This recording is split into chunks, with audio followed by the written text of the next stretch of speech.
తెలంగాణ రాష్ట్ర ప్రభుత్వం SC categorisation చేయడమే కాదు, బీసీ కులగణన 100 సంవత్సరాల సమస్యకు ఈనాడు మనం పరిష్కారం చూపించడం జరిగింది. సంక్షేమ పథకాల గురించి పెద్దలు షబ్బీర్ అలీ గారు, ఉత్తమ్ కుమార్ రెడ్డి గారు, మహేష్ గౌడ్ గారు పూర్తిగా వివరాలను మీకు చెప్పడం జరిగింది. నేను చెప్పాల్సిన అవసరం లేదు. నా యొక్క మనవి ఒక్కటే, కుట్రలు కుతంత్రాలను చేసే వాళ్ళను తిప్పికొట్టాలి.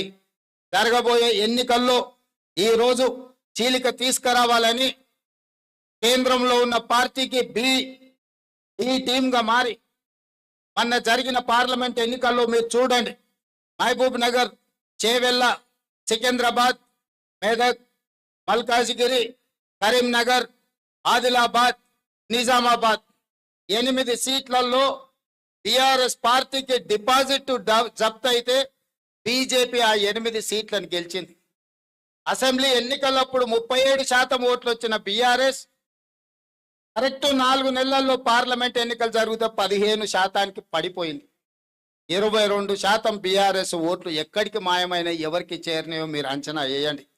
ఎవరి మధ్యలో అవగాహన ఉన్నది, ఎవరిని ఎవరు బలపరుస్తున్నారు. ఇవాళ జూబ్లీ హిల్స్ లో కూడా అదే తతంగాన్ని ఈరోజు కొనసాగించాలనే కుట్ర జరుగుతుంది. చీకటి ఒప్పందాలు ఉన్నాయి.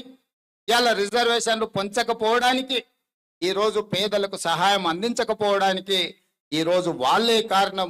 ఈ కుట్రలన్నిటిని దృష్టిలో పెట్టుకొని తెలంగాణ రాష్ట్రాన్ని అభివృద్ధి పదం వైపు నడిపిద్దాం.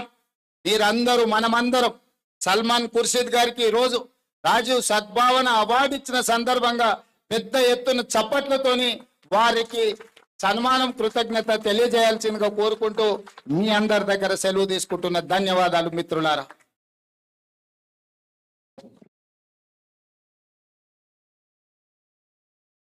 Vote of thanks for Rajesh.